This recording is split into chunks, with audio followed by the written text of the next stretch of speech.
नमस्कार, मी अनन्यास डायरीमध्ये तुमचं मनापासून स्वागत। आणि आज मी आलेले आहे शिपोशीत। आणि शिपोशीत व्हिडिओ इथे जर तुम्हाला सगळं दिसते काय करण्यासाठी आले हे तुम्हाला कळलेलंच आहे। मी आले लावणी लावायला। तर त्याच्या दोन दिवस आधी भरपूर पाऊस पडत होता, पण आम्ही जसं आलो तसा पाऊस गायब झाला। आणि ते पण बरंच झालं म्हणा, कारण आमची मळी पाण्याची आहे, तर पाणी कमी झाल्यावरच आम्ही लावू शकतो मळी। मग आदल्या दिवशी आम्ही सगळं रान दाड सगळं काढून ठेवलं आणि दुसऱ्या दिवशी सकाळी सकाळी येऊन लावणीला सुरुवात केली। माझी आई, आजी, आजोबा, मावशा हे सगळे त्यांच्याकडे शेती तर भरपूर होती आणि ते करत सुद्धा होते, त्यामुळे मला सुद्धा याची आवड आहेच। पण आणि मला हे आवडतं म्हणून मी हे सगळं करायला येते। आणि माझ्या आईला सुद्धा वाटतं की त्यांनी जे सगळं केले नाही, त्यांनी जे कष्ट घेतले नाही, त्याचा एक्सपिरियन्स अनुभव मला सुद्धा आला पाहिजे।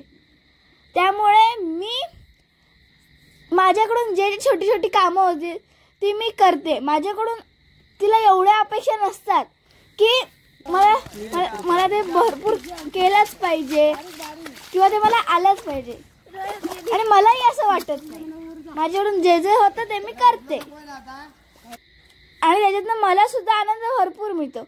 शेतात जेवायला सगळ्यांसोबत मजा करत करत लावणी लावताना मला भरपूर मजा येते। अनन्या, हे सगळं करताना मला जाणीव होते की आपल्याला जे आयतं अन्न मिळतं, जे आपण पालेभाज्या मिळतात, ते सगळं पिकवण्यासाठी शेतकरी किती मेहनत घेतो।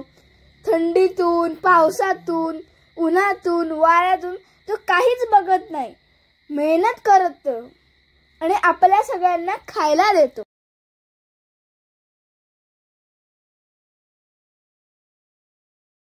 माझी आई मला नेहमी बोलते की अन्न वाया घालवायचं नाही, पण हे वाक्याचा अर्थ हा मला लावणी म्हणजे भात शेती करताना करतो, कारण त्याच्यात एवढी मेहनत घेतली जाते। आणि लोकांनी आता फारशी शेती नाही करत लोक, कारण त्यांना अन्न मिळतं आणि त्यांनी शेती करावी असं मला वाटतं।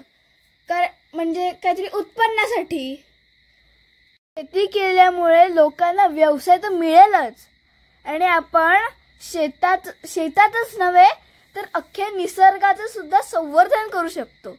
नक्की बघा हा माझा व्हिडिओ। चला बाय बाय, आणि तुम्ही शेती करा हा, आणि सबस्क्राईब लाईक करायला विसरू नका। बाय। नाश्ता भिजायला भेटलं नाही पण मजा आली। करशील ना शेती? हा हा नक्की। आवडेल की दमशील? आवडेल। हा आवडेल।